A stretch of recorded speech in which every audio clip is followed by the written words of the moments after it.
शितले हं? जेवली नाहीस तू? नाही. पिठलं कसं झालं होतं?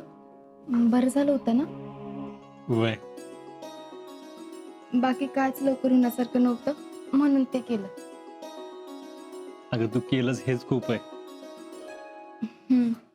आणि इकडं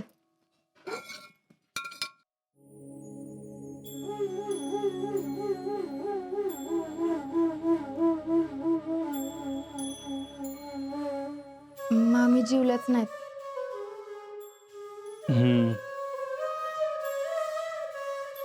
शितले हं? तुझ्या घरात आलेलं मामीला आवडलं नाही का? अरे असं काय नाही. मामींचा स्वभाव आपल्याला माहीतच आहे की. आणि जयडीच्या बाबतीत जे काय घडलं त्यामुळे कुठल्या बी आईची चिडचिड होणारच. पण मी नाही मनाला लावून घेतलं. तू काळजी करू नकोस. मामींना मी आपलंसं करून दाखवणार. पण त्यांनी तुझ्या राग काढून काय उपयोग आहे? माझं बी चुकलंच की. मी मध्ये बोलायला नाही पाहिजे होतं. पण तुझ्यावर कोणी खोटे आरोप केले मी कसं सहन करून घ्यायचे? जेडी सोबत जे घडते ते माझ्यामुळेच घडते ना. असं काय ना आजा. तुमच्या मैत्रीचा त्यांनी चुकीचा अर्थ काढलाय. पण जो व्हिडिओ दाखवला त्यातनं तर तोच अर्थ निघतो. तो व्हिडिओ कोणी केलाय याचा छडा तर लावायला पाहिजेलच आहे. पण त्याच्या अगोदर जेडी आणि तिच्या नवऱ्यासंग बोललं पाहिजे. काय बी झालं तरी त्यांचा संसार मोडता कामा नये. वय मला तर जेडीची अवस्था बघवत पण नाही. जे काय घडलंय त्यामुळं पार खचली येते. अरे मग कशी तर रडत होती माझ्यामुळं सगळं झालंय म्हणून. तिनं पहिल्यासारखं काय बरं वाईट करू नये म्हणजे झालं. नाही नाही, आता ती असं काय बी करणार नाही. आता आपणच तिला सांभाळून घेतलं पाहिजे. आणि तू तिच्याशी बोलणं गरजेचं आहे. तेवढंच तिला बी बरं वाटेल ना. अगं पण मी काय बोलू? अरे सांग तिला की सगळं ठीक होईल. आणि हे बी सांग की जे काय घडतंय ते तुझ्यामुळं नाही तर तुझ्या नवऱ्यानं गैरसमज करून घेतलाय त्यामुळं घडतंय. शितले जर मी इथं तोवर प्रॉब्लेम असला तर मी असणारच आहे. पण जर नंतर मी आहे की. तुम्ही जरी बॉर्डरवर गेलात तरी मी इथंच असणार आहे. आणि मी आधीच वचन दिले जेडीची काळजी घेईन म्हणून. तुम्ही काळजी करू नका.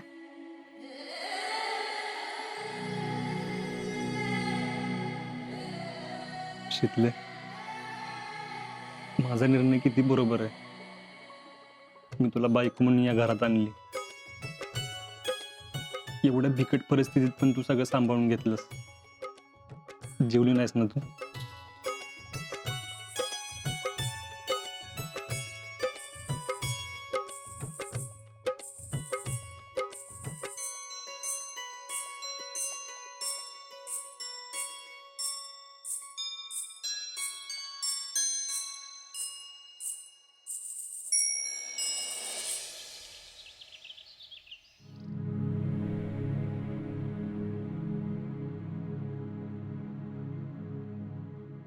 जिजे गोळ्या घेतल्या का?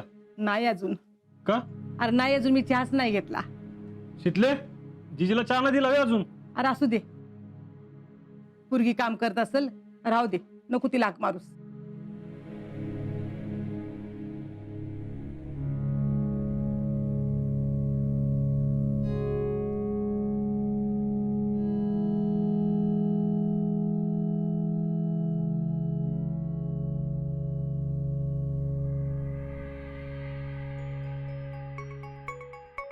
जिजे काय झालं ग? काय नाही रे, समाधान आपल्या पोरगीच कसं होणार रे? म्हणजे पोरगीच्या नशिबात काय लिहून ठेवलंय काहीच कळना. आता तू परत त्रास करून घेऊ नको जिजे. अरे तसं नाही समाधान. पोरगीकडे बघितलं की मला त्रास होणार नाही का? सांगू बरं तूच. त्रास करून काय होणार आहे का? आता मी आणि पुष्पी जाणार आहे तिच्या नवऱ्याला भेटायला. त्याला समजून सांगतो आम्ही.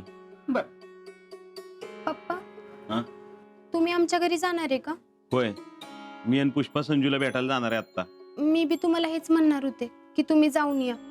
तुम्ही त्यांना समजावून सांगा की अजिंक्य आणि माझ्यात खरंच तसं काय नाही. होय, आम्ही समजून सांगतो त्यांना. तू नको काळजी करूस. अहो तशी ती माणसं वाईट नाहीत. तुम्ही समजावून सांगितलं ना तर नक्की ऐकतात. तुमच्या सोबत ते मला न्यायला येऊ दे, असं काहीतरी होऊ दे. नक्की होईल. जयदे, तू नको काळजी करूस. मला विश्वास आहे बघ. समजा आज तुझ्या मनासारखंच होईल.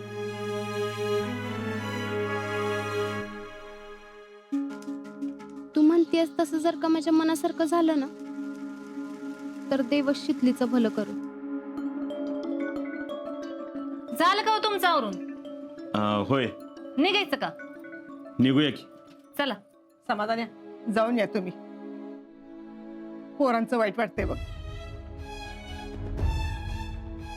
लग्न झालं पण खेळ राहिले खेळायचं त्यांच्या देवदेवतांचं. माझ्या पुरीच्या आयुष्याशी खेळ आहे, अजून काय खेळायचंय? मना खेळ खेळत्यात. चला हो. अगं पण काय अगं त्यांचं नवीन लग्न झालंय. पुढचं सगळं नको बघायला त्यांचं. माझी पोरगी अशी घरात सपक तोंड करून बसणार आणि तुम्ही म्हणता यांची हाऊसमौस करायची वय? अगं पुष्पा, जेडीचं जे काय झालं त्यात पोरांची काय चूक आहे सांगू गो बरं. मग कुणाचे? आजवर माझ्या पुरी संग जे काय घडलं त्याच्यात अजिंक्यचा काहीच हात नाही असं म्हणायचंय का तुम्हाला? पुष्पे, तू राईचा पर्वत करतेस. आता तुम्हाला तसंच वाटणार. तसं तर तसंच. आता सांगून ठेवते, माझ्या मनाविरुद्ध ह्या घरात एक बी गोष्ट घडली नाही पाहिजे. मी कुणाच्या वाकड्यात शिरत नाही आणि कुणी माझ्या वाकड्यात शिरलं तर त्याला मी सरळ ठेवत नाही.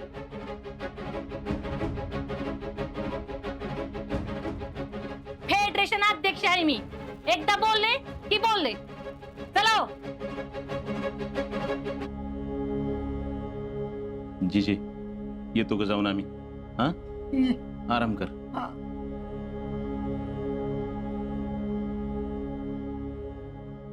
जीजे, चहागार झाला असेल. मी दुसरा घेऊन येते. आणा इकडं. काय झालं का नाही आवरून? झालं की तुझीच वाट बघतोय केव्हापासून. माझं काय काम एक नंबर फास्ट असते. लगेच बोलू आलो का नाही? हा तर माझं सगळं आवरून झाले आलायस आणि म्हणून लगेच आलाय. अरे ते मी येतोच होतो वाटत. लय छान आहेस. चल आई येतो.